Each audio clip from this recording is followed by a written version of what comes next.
La Rocca, questo promontorio sul quale ci troviamo e che ci accingiamo a visitare, è un promontorio che per la storia di Cefalù ha avuto un'importanza fondamentale.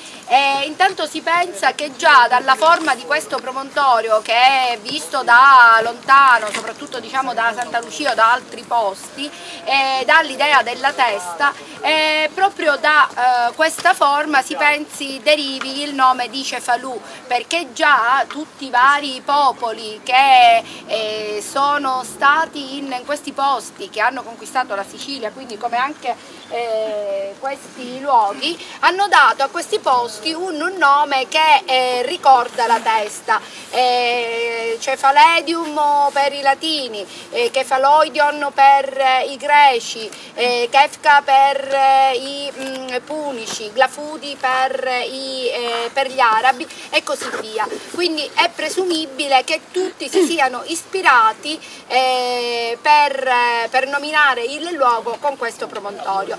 In questo promontorio si pensa, dai resti che sono stati trovati in alcune grotte che stanno sul lato nord-est, dove però ormai non è più possibile accedere, sono stati trovati dei resti che risalgono alle, diciamo, quasi alle prime forme di vita primitive, e sempre in queste grotte, oltre quindi a questi reperti, sono stati anche trovati reperti ellenistici e di epoche successive. Questo, diciamo, ha fatto pensare gli studiosi che queste grotte erano abitate sin dai tempi più antichi e servivano sia come abitazione, ma poi via via con il trascorrere dei tempi siano servite da diciamo, rifugio in caso di attacco dei nemici, perché capite bene che essendo una zona costiera era facile preda di popolazioni provenienti dal mare. E proprio per questo in età alto, diciamo, alto medievale, ovvero sia subito dopo la caduta dell'impero romano, quando tutte le coste cominciarono ad essere insicure, la città, ma parliamo della città, diciamo, che si estendeva e che ancora oggi si estende alle pendici del promontorio, furono costruite delle mura megalitiche, di cui ancora rimane qualche reperto e molto poco, perché poi via via col passare dei secoli su queste mura sono state costruite poi le case. L'accesso quindi al nucleo abitato fortificato avveniva tramite delle porte.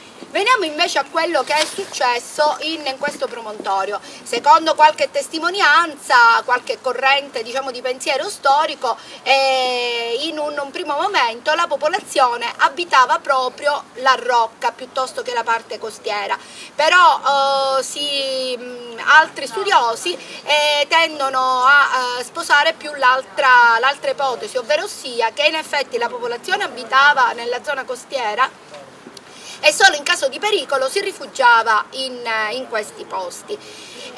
Appunto perché serviva comunque da roccaforte, da luogo dove ripararsi dal nemico, anche la rocca fu circondata da mura, le quali mura di cinte, che si estendono per circa 2 chilometri, ovviamente sono più cospicue, più alte, laddove è più facile penetrare nella zona, piuttosto che dove, grazie alle rocce diciamo a picco, già di per sé la zona risultava quasi inspugnabile. Comunque in queste mura di cinta si possono vedere più fasi di intervento, appunto le prime, diciamo, che risalgono, una prima fascia che risale all'epoca alto medievale, e poi via via fino ad arrivare ad epoca bizantina. Infatti noi non ci siamo fermati, ma qui sotto, che rappresenta il primo accesso, se voi guardate nel muro, nella malta si vedono alcune, diciamo, sono state